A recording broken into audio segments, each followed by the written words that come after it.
गोहाना में हरियाणा के जेल, पर्यटन और सहकारिता मंत्री अरविंद शर्मा ने कांग्रेस नेता राहुल गांधी के उस बयान पर पलटवार किया जिसमें उन्होंने चुनाव आयोग पर बीजेपी को फायदा पहुंचाने के लिए वोट चोरी का आरोप लगाया था। अरविंद शर्मा ने कहा कि हरियाणा में एक व्यक्ति के 2, 3, 4 वोट तक बने हुए हैं, लेकिन यह वोट चोरी नहीं है, बल्कि एक व्यक्ति का गांव और शहर दोनों जगह वोट बना हुआ है। उन्होंने कहा कि कांग्रेस का काम बेबुनियाद नैरेटिव बनाना है, जैसे चुनाव के समय यह कहना कि एनडीए सरकार आने पर संविधान खत्म हो जाएगा, जबकि ऐसा कुछ नहीं हुआ। स्वतंत्रता दिवस पर अनिल विज को ध्वजारोहण की जिम्मेदारी न दिए जाने के सवाल पर अरविंद शर्मा ने कहा कि कभी कभी स्वास्थ्य कारणों से ऐसा हो जाता है। उन्होंने कहा कि अनिल विज सीनियर मंत्री और हमारे नेता हैं। वहीं पूर्व राज्यपाल के निधन के बाद राजकीय सम्मान के साथ अंतिम संस्कार न होने के मामले को उन्होंने प्रशासनिक मामला बताते हुए ज्यादा टिप्पणी करने से बचा। एसवाईएल नहर के मुद्दे पर पंजाब द्वारा सुप्रीम कोर्ट के आदेश न मानने को लेकर अरविंद शर्मा ने कहा कि केंद्र सरकार और हरियाणा के मुख्यमंत्री इस मामले में काम कर रहे हैं और किसी भी समस्या का समाधान बातचीत से ही निकल सकता है। वे गोहाना में नगर परिषद के विकास कार्यों को लेकर पार्षदों और अधिकारियों की बैठक में शामिल होने पहुंचे थे। देखिए, आज जो है नगर परिषद की पार्षदों के साथ, अधिकारियों के साथ मीटिंग रखी थी। एक रिव्यू मीटिंग थी। रिव्यू मीटिंग में क्या होता है कि भाई जो विकास के जो काम है उनकी क्या गति है, उनकी स्पीड क्या है, और आगे आने वाले समय में हमारी कोशिश है। माननीय मुख्यमंत्री जी हर एक विधानसभा में जाकर के धन्यवाद रैली कर रहे हैं, तो गोहाना की भी अभी ड्यू है धन्यवाद रैली, और हमारी पुरजोर कोशिश है कि उस धन्यवाद रैली में माननीय मुख्यमंत्री जी जब आए तो जितने भी ग्रामीण और शहरी विकास के जो काम है, जहां जहां जैसे पार्षदों ने जो मैंने बोला है 2-2, 3-3 काम आप इसके एस्टिमेट बनाओ कि मुख्यमंत्री जी को आने से पहले उनकी फिजिबिलिटी, पूरी फिजिबिलिटी के बारे में पता लग जाए। अभी ये काम होने का है और ये काम में थोड़ा सा समय लग सकता है, तो उस काम के हिसाब से हमने ये भी चर्चा की है।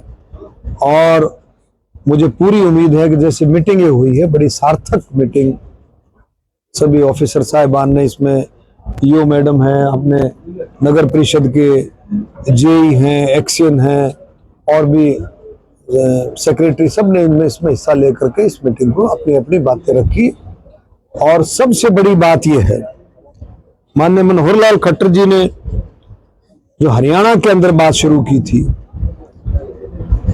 बिना खर्ची, बिना पर्ची के नौकरी और पारदर्शिता, प्रशासनिक कामों में पारदर्शिता, यही काम माननीय मुख्यमंत्री नायब सैनी जी आगे बढ़ा रहे। इसी काम पर हमने फिर से पुरजोर दिया है कि सभी कामों में पारदर्शिता हो।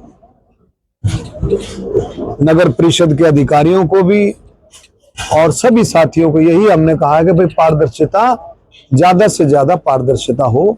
इसका पालन हो रहा है, और कहीं अगर नहीं हो रहा है तो इसकी हम चौकसी रखें। राहुल गांधी ने सवाल खड़ा किया चुनाव आयोग को लेकर। उन्होंने कहा कि चुनाव आयोग जो है बीजेपी को फायदा पहुंचाने के लिए हरियाणा के लिए घपलाबाजी की है। उन्होंने कहा कि वोट चोरी हुई है। देखिए, आप एक अपने आप बताओ, एक शोर मचा रहे हैं। कांग्रेस का काम है कि ऐसे नैरेटिव सेट करना जिनका ना कोई सिर ना पैर।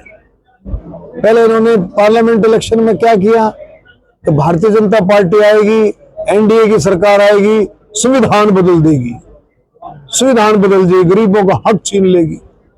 आई भारतीय जनता पार्टी, एनडीए की सरकार आई, वो संविधान बदला, आप बताओ को बदला, लेकिन सेट कर दिया, सेट कर दिया। तो ये आप उसका मास्टरमाइंड है कांग्रेस का कि अभी कोई ना कोई ऐसा मिथ सेट करना जिससे लोग बाग कंफ्यूज हो। इलेक्शन कमीशन अपना काम कर रहा है। आप हरियाणा में देख लो, हरियाणा में देख लो ना कि भी एक एक आदमी, कई में रोहतक हल्के में आप देख लो, रोहतक हल्के में भी ये करवा लो आप सारा वोटिंग का रेक्टिफाई करके। कितने लोग ऐसे मिलेंगे जिनकी 3-3, 4-4 वोटें हैं। को भादागढ़ में वोट बनवा रहे हैं तो कोई गांव में वोट बनवा रहे हैं, उसकी रोहतक में भी वोट। ये आप समझो, ये फिर ये अगर आप इसको रेक्टिफाई करो तो क्या ये वोट चोरी होगी? अरे भाई, जो एक आदमी की 3-3, 4-4 वोट है, एक वोटर की कौन सी कितनी वोट? पूरे देश के अंदर एक आदमी की, एक नागरिक की एक वोट होनी चाहिए। गलत है? तो वही तो चीज हो रही है कि एक नागरिक की एक वोट हो।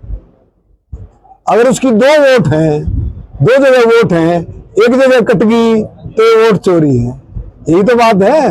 और बताओ, और कौन सी वोट चोरी कर रही है भाई? इलेक्शन कमीशन कौन सी वोट चोरी कर रहा है?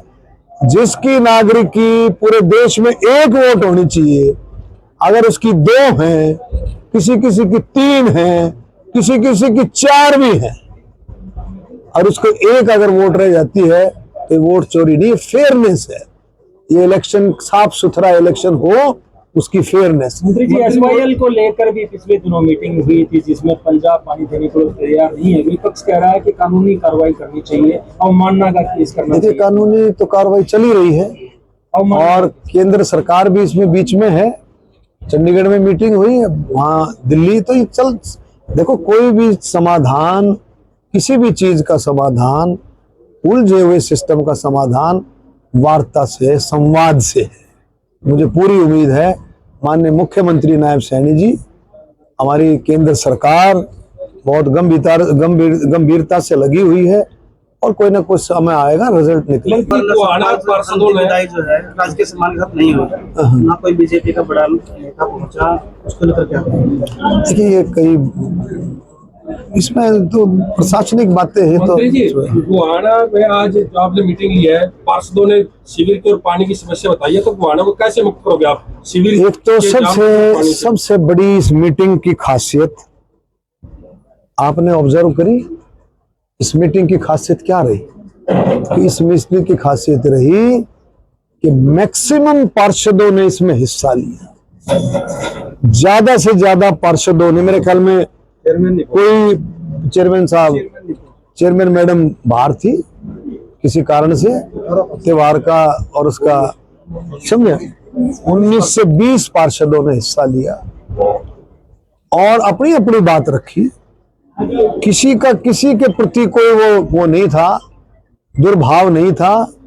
सभी का ये था कि गोहाना विकास के पथ पर तेजी से दौड़े माननीय मुख्यमंत्री नायब सिंह सैनी जी के नेतृत्व में, मोदी जी के मार्गदर्शन में। यही सबका है, यही आप सबका भी है।